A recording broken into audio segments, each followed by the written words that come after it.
درود بر دوستان درجه یکم. امروز میخوام یه نکته طلایی در مورد قراردادهای پیش خرید بهتون میگم که اگر خدایی نکرده این نکات رو رعایت نکنید میتونه به قیمت از دست رفتن سرمایه شما تموم بشه. اول از همه وقتی میرید یه آپارتمان رو پیش خرید بکنید باید ببینید بر اساس چه سند و مدرکی میخوان این واحد رو به شما بفروشن. اصلا پیش فروشنده چیکار است؟ سازنده است؟ مالک اون ملکه؟ یا نه یکی بوده که قبلا مثل شما اون واحد رو پیش خرید کرده و الان میخواد بفروشه؟ و حتما اگر پیش فروشنده سازنده هست حتما بخواید که قرارداد مشارکت در ساخت رو بهتون نشون بده. چون بعضی وقتا من دیدم که سازنده ها مقاومت میکنن و میگن که قرارداد مشارکت ما به شما چه ارتباطی داره؟ شما یه واحدی بهت نشون دادیم، حالا دوست داری بخر، دوست هم نداری نخر.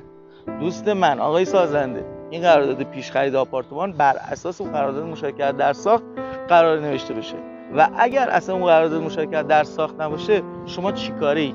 اصلا شما به چه حقی میخوای اون واحد رو بفروشی؟ دوم از همه حتما به دقت قرارداد مشارکت در ساخت رو مطالعه بکنید. شاید اصلا سازنده حق پیش فروش آپارتمان نداشته باشه یا حداقل تا یه تایمی نداشته باشه و اگر هم داشته باشه شاید اون واحدی که میخواد به شما بفروشه سهمیه مالک باشه، سهمیه ایشون نباشه. و یه نکته طلایی، اگر حتی در قرارداد مشارکت در ساخت سازنده حق پیش فروش آپارتمان داشته باشه و حتی اون واحد هم سهمیه خودش باشه، حتما بخواید که مالک در جلسه شما حضور داشته باشه. دلیل اصلیش هم اینه که شاید غیر از اون قرارداد مشارکت در ساخت یه قرارداد دیگه هم بینشون باشه.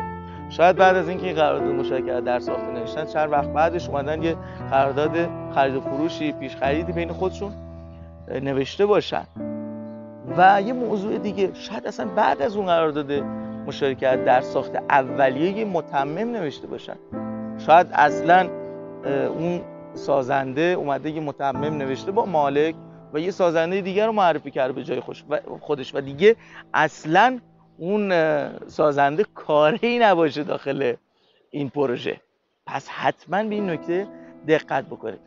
و حالا یه سوال از شما میپرسم، یه دلیل دیگه هم داره، یه دلیل بسیار ظریف ولی خیلی مهم داره که من میگم حتما بخواید که شریک قرارداد مشارکت در ساخت در جلسه باشه. حالا این شریک میخواد مالک باشه یا سازنده، حتما دلیل خودتون مینویسید که دیگه چه دلیلی داره که من اینقدر اصرار میکنم که شریک قرارداد مشارکت در ساخت در جلسه حضور داشته باشه. لطفاً پاسخ خودتون رو قسمت کامنت ها برام بنویسید و این ویدیو رو هم برای دوستانتون ارسال بکنید تا خدای نکرده در قراردادهای پیش خرید دچار خسران نشن. موفق باشید.